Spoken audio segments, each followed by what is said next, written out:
est-ce qu'ils les ont mises, leurs bonnes idées? Je sais pas.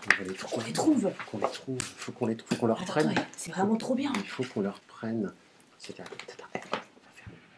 Ah, d'accord, vas-y, je vais on va voir s'ils arrivent. S'ils arrivent, on est cuit. Dépêche-toi. Parce que je fais ce que je peux. Bah, qu'est-ce que vous faites dans nos bureaux? On cherchait un stylo. Un stylo. Un stylo. Un stylo. Au revoir. Au revoir. Au revoir.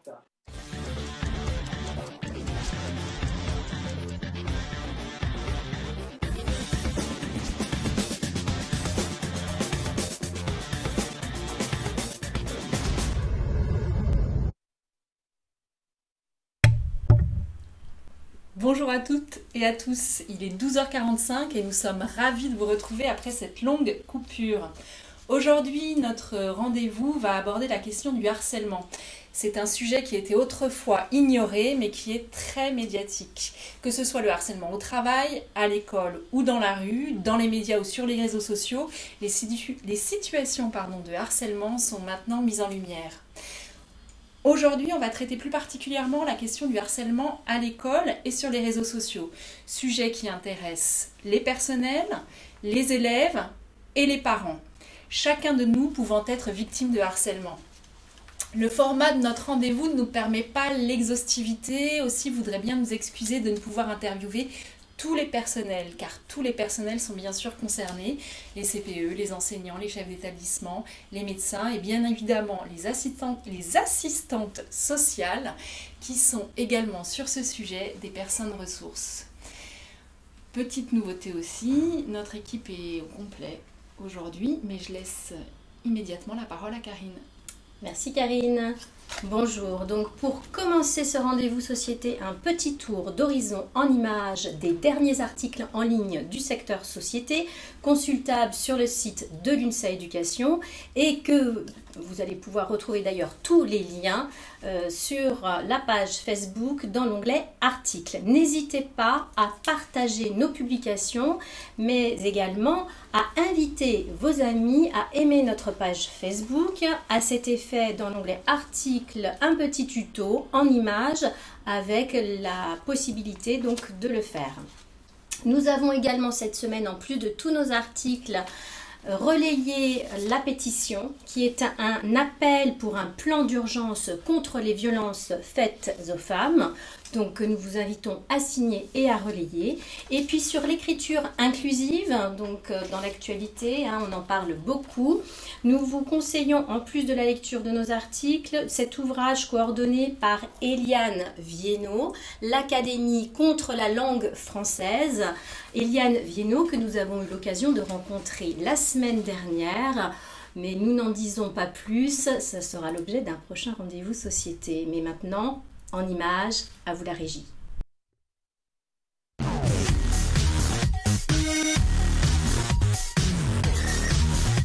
Citoyenneté et solidarité. Le 17 octobre a eu lieu la journée mondiale du refus de la misère. Pour l'UNSA Éducation, il faut aujourd'hui passer de la pseudo-égalité des chances à l'égalité des droits sur ce que la nation doit à chaque jeune. Des millions d'enfants victimes de violences. Les dernières conclusions de l'UNICEF sont alarmantes. L'UNSA Éducation soutiendra toutes les actions destinées à combattre les violences faites aux enfants dans le monde. Égalité femmes-hommes, l'écriture inclusive, pas une bonne idée? L'école a un rôle primordial à jouer dans l'éducation à l'égalité, la lutte contre les stéréotypes et le sexisme. C'est pourquoi l'UNSA Éducation est favorable à l'utilisation de l'écriture inclusive. Violence sexiste et sexuelle, libérer la parole et agir. L'UNSA Éducation dénonce depuis longtemps le harcèlement de rue et le sexisme au travail. Et c'est pourquoi notre fédération exige une éducation à l'égalité filles-garçons dans les établissements scolaires dès le plus jeune âge. En finir avec le sexisme sur Internet. 17% de filles et 11% de garçons sont victimes de cyberviolence. Cette nouvelle forme de violence ne doit pas être ignorée. Pour l'UNSA Éducation, éduquer et former pour lutter contre ces phénomènes est une nécessité. Parité femmes-hommes, l'écart entre les genres se creuse. Pour la première fois depuis 10 ans, les inégalités de genre dans le monde se creusent. L'apprentissage de l'égalité entre les filles et les garçons est au cœur des priorités de l'UNSA Éducation. Ce n'est qu'à cette condition que disparaîtront les stéréotypes de sexe d'un autre temps encore bien trop d'actualité. Non à l'extrême droite. L'extrême droite à la porte du pouvoir en Autriche encore. La lutte contre les extrêmes droites fait partie de l'ADN de l'INSA Éducation et nous sommes opposés à tout compromis. Développement durable, COP23, amplifier les efforts climatiques. La conférence des Nations Unies sur le climat a débuté ce lundi 6 novembre en Allemagne. Pour l'INSA Éducation, il est impératif d'intensifier la lutte contre les émissions de gaz à effet de serre responsables du réchauffement climatique.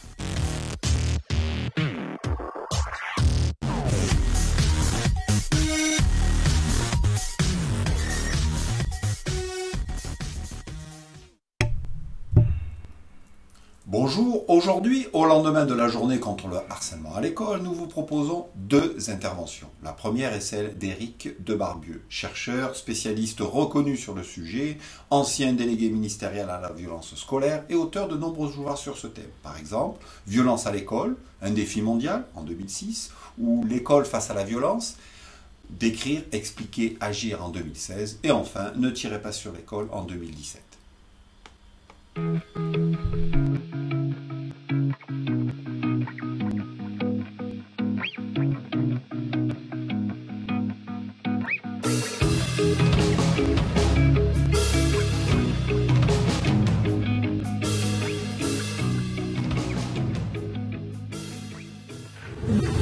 Bonjour Monsieur Debarbieux. Bonjour. Question provocatrice. Les détecteurs de métaux ou la vidéoprotection vont-ils résoudre, d'après vous, les problèmes de harcèlement à l'école ? Vous voyez justement, c'est le type de bêtises sur lesquelles on a longtemps été figé. C'est-à-dire qu'on pensait que la violence à l'école, c'était une violence qui venait de l'extérieur, des bandits qui venaient donc frapper les élèves, etc., ou les profs. Dans la réalité des choses, la violence à l'école, c'est quoi? C'est 95% de violences qui sont commises par des élèves, sur des élèves, dans les établissements scolaires, et en particulier les petites violences répétitives, pas spectaculaires, mais qui peuvent aller jusqu'au harcèlement. Donc c'est pas simplement un problème de sécurité, c'est bien un problème de pédagogie, parce que ça se passe dans l'établissement scolaire. Il faut faire très attention aussi que certaines mesures techniques ne servent à rien. La vidéosurveillance, par exemple, la vidéoprotection, comme on dit, c'est 7% effectivement de délinquance de moins dans un quartier, c'est-à-dire dans les parkings gardés. Mais ça n'a jamais diminué la violence. Que ça permette d'aller, par exemple, sur une résolution des affaires, très bien, il n'y a aucun problème, je ne suis pas contre. Mais pour faire diminuer la violence, c'est à l'heure. C'était la question de la surveillance technique, c'est-à-dire ce qu'on appelle la prévention situationnelle. Vous savez, c'est de la criminologie de base. En réalité, comment on se protège de la violence ? Eh bien, en n'étant pas seul. Vous voyez, on a besoin de gardiens. On a besoin d'humains. Les gardiens, c'est pas forcément des policiers. On peut pouvoir et devoir travailler avec des policiers, bien sûr. C'est pas forcément des spécialistes de l'ordre, c'est pas que le CPE. Vous savez, c'est très simple. Sortez du cinéma tout seul à 11h du soir. Vous êtes plus à risque de vous faire agresser que si vous êtes 3 ou 4. Moi, dans un établissement scolaire, c'est la même chose. Travailler en équipe, c'est pas simplement aller, je sais pas moi, au mois de juillet, fumer des chichons en Ardèche en faisant du macramé. C'est pas le retour de Woodstock à l'école, comme disait une ex-ministre, en voulant critiquer les mesures qui avaient été prises. C'est vraiment une question, mais de criminologie de base. On a besoin de l'humain pour lutter contre la violence à l'école, qui est devenue aussi, il ne faut pas l'oublier, une violence très identitaire et plus collective. Le harcèlement dont on parle, c'est quoi? C'est d'abord des groupes qui harcèle un élève parce qu'il n'est pas nous, voyez, et qui fait de l'identité contre le bolos, l'intello, le collabo, tout ce que vous voulez, ou tout simplement parce qu'il est PD, Gwyn, vous voyez, parce qu'il n'est pas moi, parce qu'il n'est pas nous. Donc oui, effectivement, je crois que c'est pas une question de moyens techniques, ça peut l'être, ça peut aider, mais c'est d'abord vraiment une question profondément humaine, j'irais même jusqu'à dire humaniste. Mais le harcèlement à l'école concerne-t-il exclusivement aux élèves? Suffirait-il que les adultes soient bienveillants pour le résoudre? Une nouvelle réponse d'Éric Debarbieux. Question, est-ce que pour vous, résoudre le harcèlement, c'est uniquement une question de bienveillance envers les élèves? Alors, qu'il y ait une bienveillance vis-à-vis des élèves, c'est totalement nécessaire. De toute manière, c'est du simple bon sens quand même. Que les élèves se sentent plutôt bien à l'école, et ils apprendront mieux, ça ne me paraît pas bouleversant. Mais ce qui est fort important, c'est de se rendre compte qu'il y a un parfait parallélisme aussi dans la bienveillance vis-à-vis des personnels. Il y a eu des recherches très intéressantes qui ont été menées, par exemple au Québec, qui ont montré que, suivant les conditions dont on accueille les profs, ils sont moins victimes, et parallèlement, leurs élèves sont moins victimes d'autres élèves. Donc c'est vraiment une question très globale. C'est pour ça que je travaille beaucoup sur le climat scolaire comme une stratégie indirecte pour lutter contre le harcèlement. C'est essentiel. Des adultes qui eux-mêmes seraient victimes de harcèlement, or mes enquêtes les dernières, donc que j'ai fait paraître il n'y a pas longtemps d'ailleurs, montrent par exemple qu'on a près de 14% des adultes dans les établissements scolaires qui disent être victimes de harcèlement, dont 60% par des collègues ou par la hiérarchie. Comment voulez-vous que des adultes puissent régler des problèmes entre élèves s'ils ne règlent pas leurs conflits entre eux? Bonjour, notre deuxième intervenante est Amandine Berton-Schmidt, chargée de mission éducation au centre Hubertine Auclair pour l'égalité femmes-hommes. Nous l'avons interrogée sur un phénomène qui prend de plus en plus d'ampleur, le cyberharcèlement. Que sont le cybersexisme et le cyberharcèlement? Alors le cybersexisme, c'est un ensemble de comportements, de propos tenus en ligne dans le but d'ostraciser, harceler, répandre des rumeurs, insulter des personnes. Très concrètement, ça va être recevoir un texto à caractère sexuel alors qu'on n'en a pas envie, se faire insulter sur les réseaux sociaux, ou encore recevoir une photo à caractère sexuel alors même qu'on n'en a pas, on n'a rien demandé.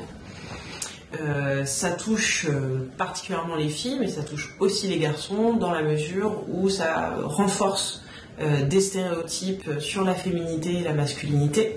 Dans une classe, pour donner une idée, notre enquête a montré que ça a touché 3 filles et 2 garçons sur une classe de 30 élèves. Comment ça se traduit? Eh ben, ça objectifie, ça renforce en tout cas le fait de se concentrer sur l'apparence des filles, le fait que on s'intéresse à leur corps, à leur sexualité, qu'elles doivent rendre des comptes entre guillemets sur ces sujets.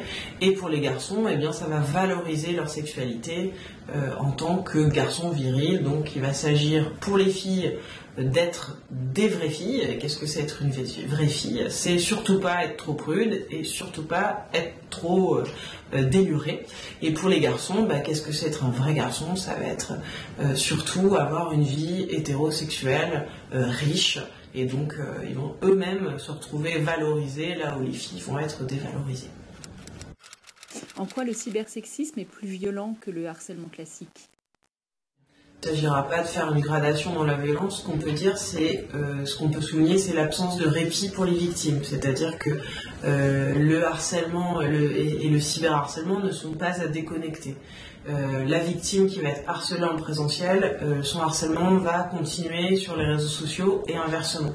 Va rentrer chez elle et le harcèlement va se poursuivre sur son compte Facebook, sur son téléphone, via des textos, etc. Donc c'est cette absence de répit et d'absence d'espace, vraiment de refuge, qui renforce la violence portée par le cybersexisme. Et comme en plus on est sur la transmission de rôles sociaux très contraignants, on est sur de l'intime, et donc là aussi ce qui fait que c'est éminemment violent.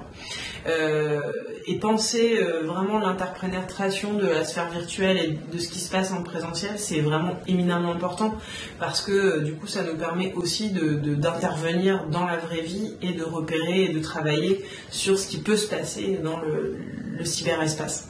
Et du coup c'est aussi en réponse à ça qu'on doit pouvoir mettre en place des actions de prévention, et notamment en milieu scolaire. En milieu scolaire, on a tous les cadres pour ça, que ce soit le CESC, que ce soit le plan national de lutte contre le harcèlement, avec une dimension lutte contre les cyberviolences qui est importante, ou que ce soit dans le cadre du nouveau parcours citoyen, qui propose de travailler sur les valeurs de la République, dont l'égalité fait partie, et de travailler aussi sur l'éducation au numérique et aux médias, dont les cyberviolences peuvent faire partie. Pour vous aider à monter des actions sur ces sujets, on a lancé une plateforme de ressources qui s'appelle Stop Cybersexisme. Vous allez y trouver des définitions, une première partie vraiment pour qualifier ces violences, qu'est-ce que c'est. Un deuxième espace pour trouver des outils pour les victimes et ou les personnes qui les accompagnent, avec des systèmes de questions-réponses, vrai-faux, etc. Et une troisième partie pour les professionnels, pour agir en prévention. Merci beaucoup. De rien.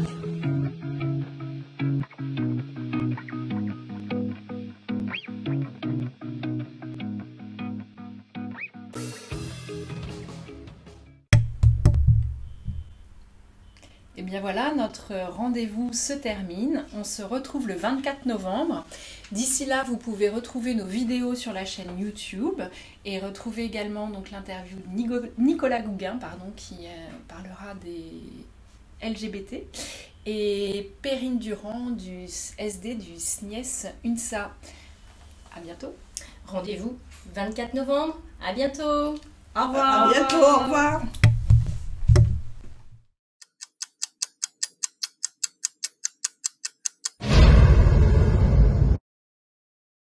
Évidemment, le secteur société fait tout pour se faire remarquer.